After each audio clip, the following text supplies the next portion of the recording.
अंतर्राज्यीय चोर जो खासकर पूरे देश में अलग अलग जगह पे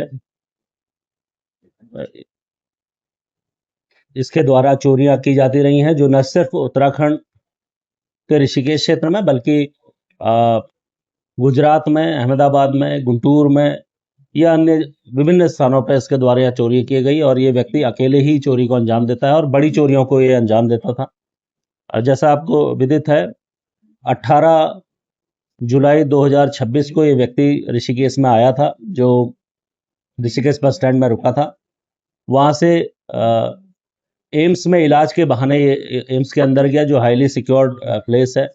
वहां पर रेकी करके इसके द्वारा 19 तारीख की रात को ये घटना की गई और जो इसके जो वादी हैं रविंद्र तिवारी पुत्र संतोष कुमार, जो एम्स ऋषिकेश में ही कार्यरत हैं और वहां पर जो आवासीय परिसर है वहां पर वो रहते हैं, उनके द्वारा पुलिस को ये बताया गया कि उनके घर से काफ़ी सारा नकदी, ज्वेलरी और पैसा चोरी करके कोई व्यक्ति लिया गया है। आसपास के जो सीसीटीवी फुटेज वगैरह खंगाले गए तो उसमें एक व्यक्ति जो वहां से जाता हुआ दिखाई दिया। जब उसको बैक ट्रैक करके हम लोगों ने कोशिश करी, लगातार उसका पीछा किया।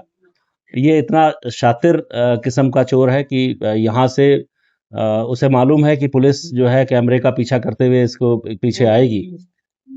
तो इसके द्वारा चोरी करने के बाद यहाँ से पहले विभिन्न बसों को चेंज करते हुए रुड़की गया और रुड़की में खाली स्थान से फिर वापस ऋषिकेश आया ताकि जो है पुलिस आगे की ओर चला जाए। लेकिन मैं इसमें हमारे इंस्पेक्टर ऋषिकेश, सीओ ऋषिकेश और इनकी पूरी टीम और एसपी ग्रामीण के साथ जो हमारी एसओजी ग्रामीण है, इनको मैं बधाई देता हूँ। इनके द्वारा बहुत ही माइन्यूटली इस पूरे घटनाक्रम को देखा गया। सीसीटीवी फुटेज का कई कई बार एनालिसिस किया गया तो ये व्यक्ति के बारे में हमें पता लगा। इसको बैक ट्रैक करते हुए पुलिस पूरे दिल्ली तक गई और वहां से फिर इसकी अरेस्टिंग की गई। ये व्यक्ति के द्वारा न सिर्फ यहाँ की चोरी का खुलासा हुआ है बल्कि विभिन्न 3 अलग अलग राज्यों की, जिसमें गुजरात की और एक आंध्र प्रदेश की भी चोरी का खुलासा हुआ है। करीब 50 लाख से ऊपर की रिकवरी इससे भी हुई है।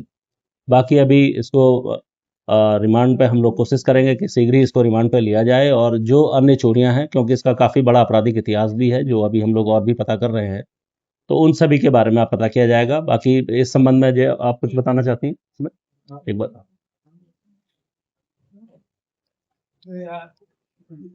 ये जो चोर पकड़ा गया है, इसने बताया कि ये जब आंध्र प्रदेश जेल में था, आंध्र प्रदेश जेल में था तो उस समय पे ये छोटी छोटी चोरियां करता था। वहां पर इसको कुछ ऐसे लोग मिले, बड़े चोर, जिन्होंने बताया कि अगर आप ऐसी जगह में, सिक्योर जगह में जाते हैं, खासतौर से जैसे ये सिविल अस्पताल जो होते हैं या फिर जो भी बड़े अस्पताल है, वहां पर जाकर वहां रेकी करता है, वहां पर एंटर करना भी आसान होता है।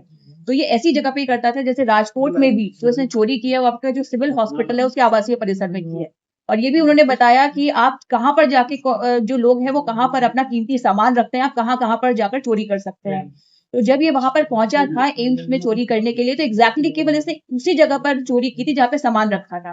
तो हमने इससे पूछा भी था कि क्या तुमने रेकी की है या क्या तुम्हें घर के अंदर की जानकारी थी, क्योंकि हमें लग रहा था कि कितना पॉइंट वाइज इसने वो एक ही जगह पर देखा था, तो ऐसा हमें लगा कि शायद ये पहले से अंदर के किसी व्यक्ति को जानता होगा, उस पर भी वर्क कर रहे थे।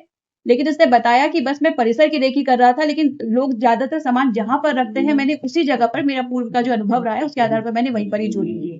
तो इसके पास से जो सामान मिला है राजकोट की चोरी का भी है और साथ ही साथ इसने यहाँ पर जो 25 लाख की चोरी की थी उसका भी ये सामान है।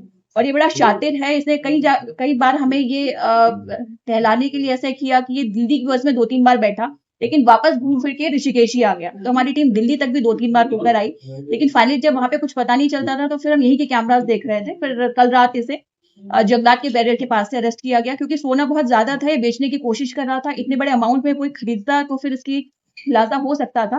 तो सारा का सारा जो सामान है वो रिकवर हो गया, क्योंकि ये बेच नहीं पाया उसको।